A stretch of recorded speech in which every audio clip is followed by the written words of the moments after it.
दुआ, इसे मुझे दो। तुम इसे सीधे हाथ से उठाओ। लेकिन क्यों? ये ज्यादा मुनासिब है, सुन्नत तरीका है। बिल्कुल।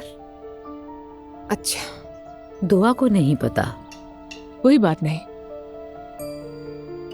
इल्म एक ना खत्म होने वाला खजाना है, सिर्फ मालिक के लिए नहीं बल्कि दूसरों के लिए भी। इससे अल्लाह ताला की हर मखलूक को बहुत फायदा पहुंचता है, और जब इंसान का इल्म बढ़ता है तो उसमें इनकिसारी आ जाती है। लेकिन मैं आपकी बात समझी नहीं। हमारे प्यारे नबी सल्लल्लाहु अलैहि वसल्लम अपनी उम्मत से चाहते थे कि मकसद को अहमियत दी जाए, शक्ल सूरत को नहीं। इस्लाम में जो बातें सुन्नत पर मबनी है, दाएं और बाएं दोनों हाथों के इस्तेमाल के कुछ उसूल बताए गए हैं जो कि सुन्नत है।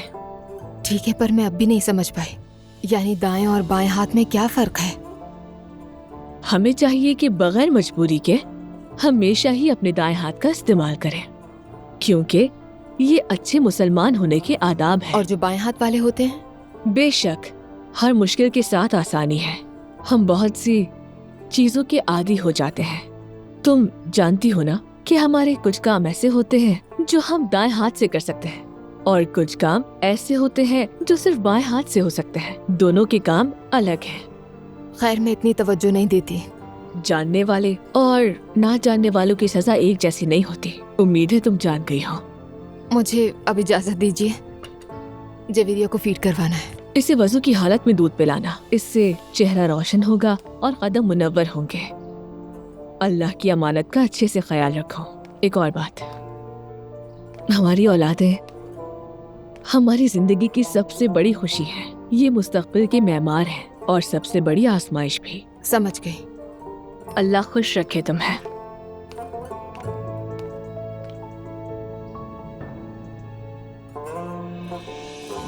यानी मैंने अपनी तरफ से तो पूरी कोशिश की, लेकिन ज्यादा कुछ नहीं कर सकी मैं भी। और वो तो अपने सिंगिंग वाले काम से बहुत अच्छा कमा लेता था, लेकिन नूर की खातिर वो भी छोड़ दिया उसने। हमने उसे जॉब दी, उसे पसंद नहीं आई। हकीकत यह है कि रोहान ये समझ ही नहीं सका कि उसने किस घर की लड़की से शादी की है। मेरी बेटी नूर कोई बिजनेस वुमन नहीं है। उसे बिजनेस वुमन बनाने की कोशिश नहीं करनी चाहिए। औरत का काम शादी के बाद घर संभालना है। तो बस इतनी सी बात है।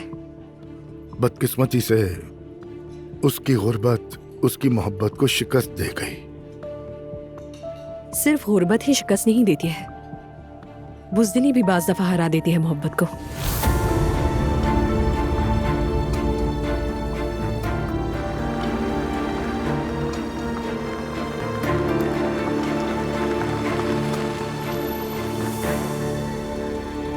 शायद वेले नहीं है। मुस्तफा, ऐसा करो, तुम जाके कोई अच्छी सी मेज ढूंढो, मैं आ रहा हूं। जी चाचा।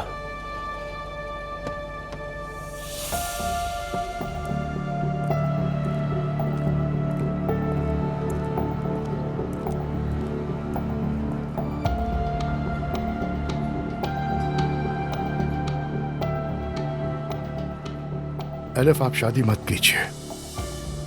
क्या मतलब? मैं समझी नहीं। क्योंकि आपके दिल में कोई और बसा है।